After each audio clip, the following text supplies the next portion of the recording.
Hey guys, how y'all doing today? My name is Franchise Fanatic, and welcome back to the channel. And today for you guys is another Star Wars video. Yes, if you didn't get the memo, or get the hint, I have a video yesterday, which was May 1st. Yeah, I had that Valhalla video, but I posted the Star Wars Galaxy of Adventure tribute. That is my best tribute I've made, I think. Took me 2 friggin' days. If you have not seen it, I will link it in the description of this video. I have a video May 1st. Of course, yesterday that was the tribute. Today, basically, I'm doing a Star Wars video May 1st through May 5th. For May the 4th, May 5th, Revenge of the 5th, all that. So that's what I'm doing around that. Hopefully on May 4th, I'm going to be covering Bad Batch. Hopefully we'll get Lego Star Wars news. But other than that, today we're going to be talking about Star Wars Battlefront 2. So you're going to be seeing some gameplay of that in the background of this video, of me playing some instant action, some arcade, and of course some, ship-to-ship battles, all offline with bots.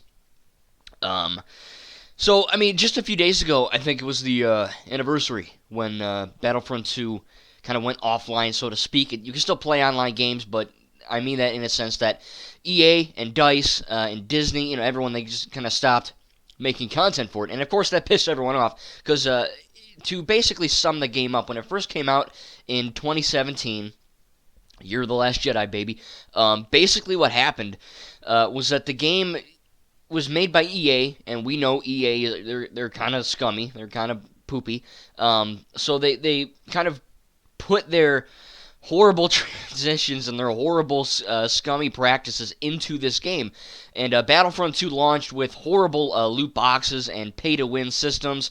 I think it was like if you wanted to play Darth Vader or Palpatine or Darth Maul or, I don't know, Kylo Ren, you had to effing, pay money. You know what I mean? Or you had to do an extremely long and boring grind. It was horrible. I never played the game online that much, really at all. So I didn't have a problem with it. I bought it day one, and I effing loved it. And I still love it because, the scummy business practice of the loot box, that didn't apply to me, because I was playing offline. So I had everything unlocked. People are sweating bullets trying to get play as Vader. I'm over here already, killing rebel scum as Vader. So it's kind of a strange thing. Of course, now today, the current day, May 2nd of 2021, the game is a lot better. It's essentially a perfect game. And that's what I want to talk about. I want to talk about how good this game is. I played the original Battlefront and the original Battlefront 2. Those games are fantastic. Great prequel and original content. However, Battlefront 1 Reboot, I didn't like it that much. There was barely any content for an offline player. I sold out within 2 months. Battlefront 2, however, not only do we have an outstanding campaign that takes place in canon, so I'm going to ask you this right now before I continue. Tell me in the comments right now, pause the video, and then type this in the comments and come back. If you want me to, after I finish Lego Harry Potter, right, I have 2 more movies in that. After I finish Lego Harry Potter years 5 through 7, do you guys want me to do the Battlefront 2 campaign and the DLC with Zay and, the sequel content of that? Do you want me to do that? Because I will do it. I love this campaign. I freaking love it so much. So if you want me to do it, tell me in the comments. Play Battlefront 2. That's all you got to say. Play the campaign. And I will do it if I get a bunch of comments after I finish Lego Harry Potter. So, campaign-wise, it's canon. I loved it. I think a lot of people kind of freaked out. They're like, oh, she turns good. It's so stupid. I think it actually made sense within the canon, within the context of the story. I think Iden Versio is a really good character. Not great, but she's really good.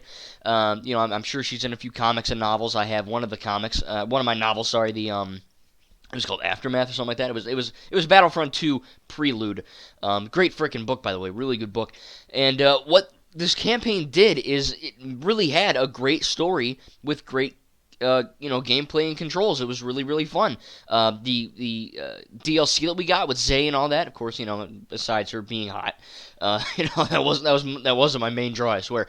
But going into this, it had a good story. I think kind of having the original story take place between the original trilogy and kind of ending up in the sequels, and then of course the sequel trilogy was really kind of heavied in and focused on with the DLC. Kylo Ren's in it. Del Meeko, you kind of get to see.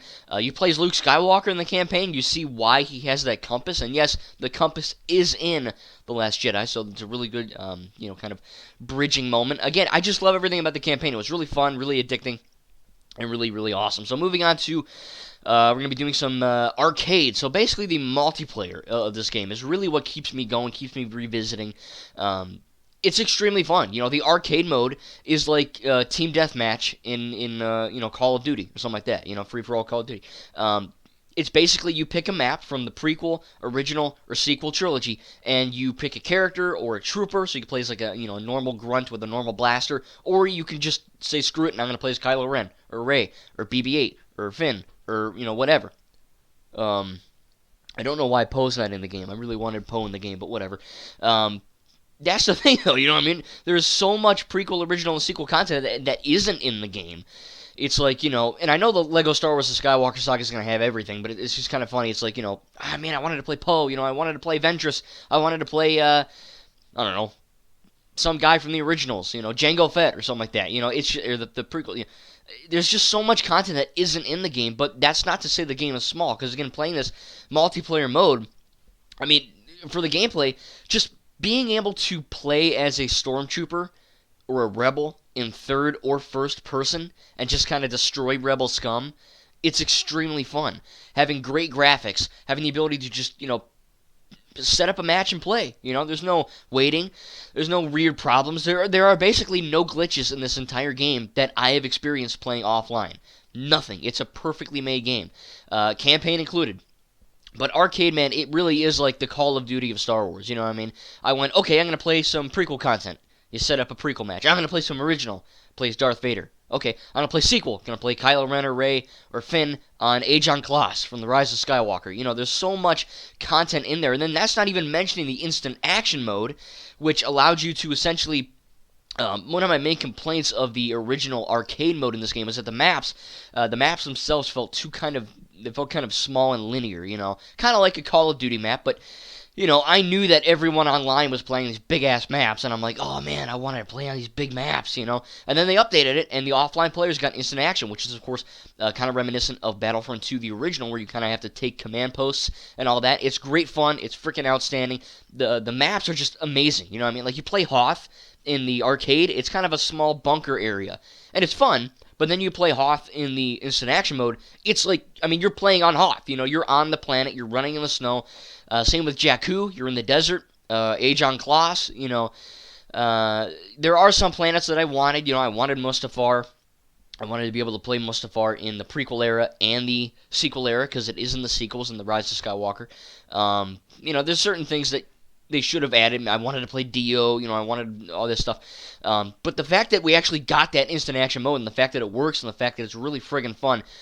My only issue with it is that I don't know if it's my controller or just the amount of assets and crap they have on screen during instant action, but tell me in the comments if you have this. But sometimes when I'm playing instant action, when I turn the right stick, I'm playing on Xbox, and I turn the camera to look around, what'll happen is... I'll stop moving the right stick, but the camera will still be going. Like whip pan left or right kind of quick. So I don't know if that's my controller or the game. I don't know. It's not too bothersome, but, it is kind of like, damn, I wanted to go that way or, whatever.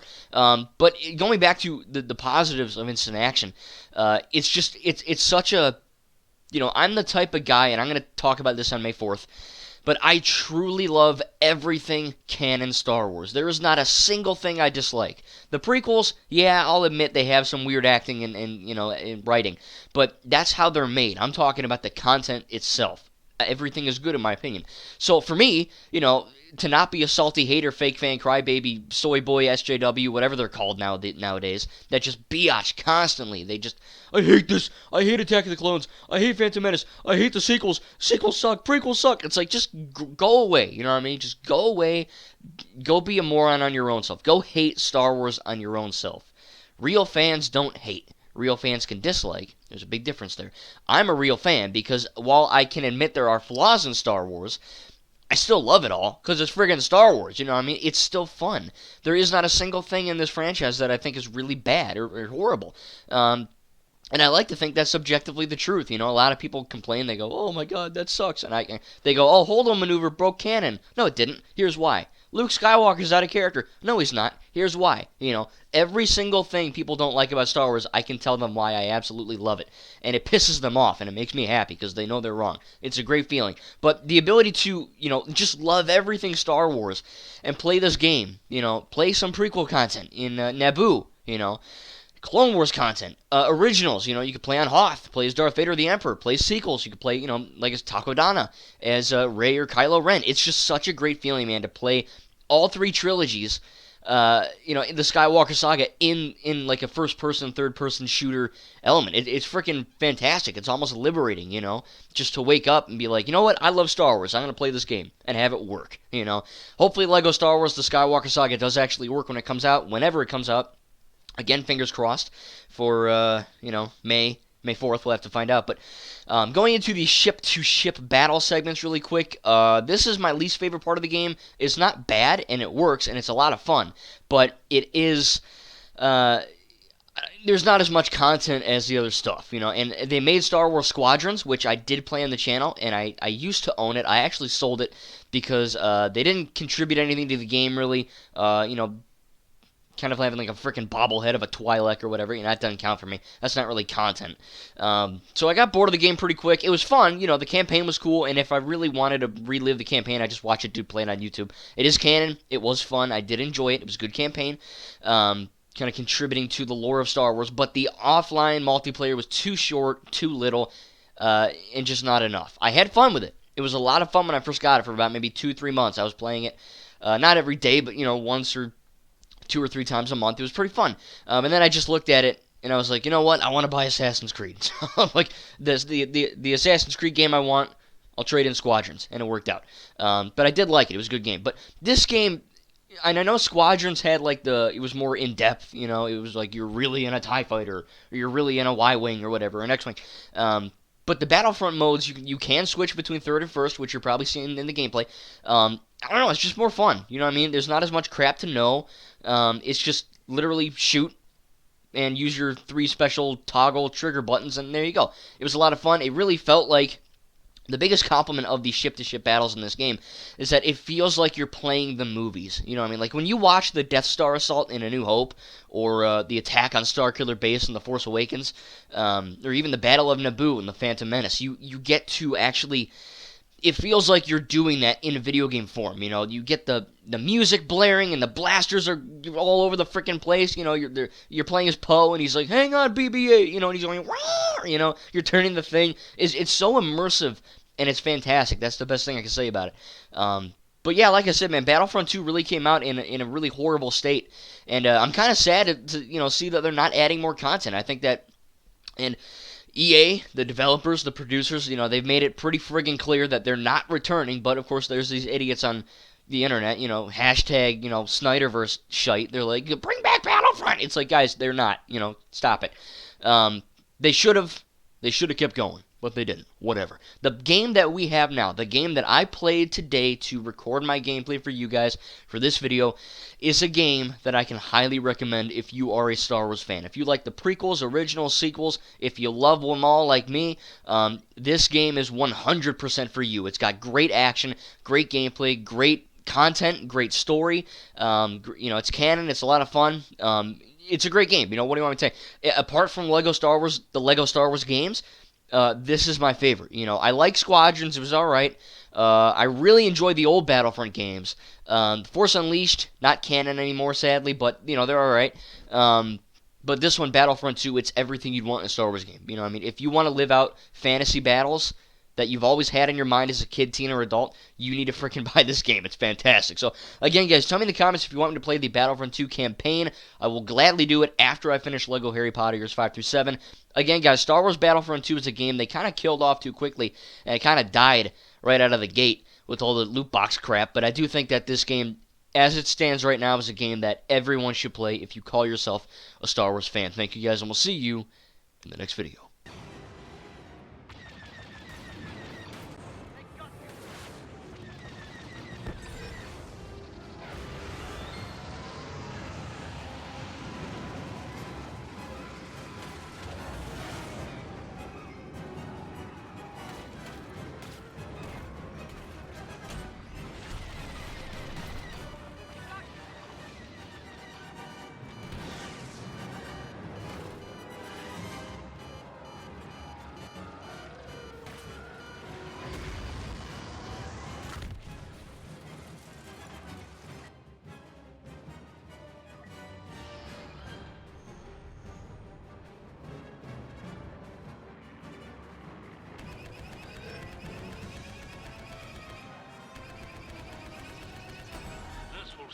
Yeah.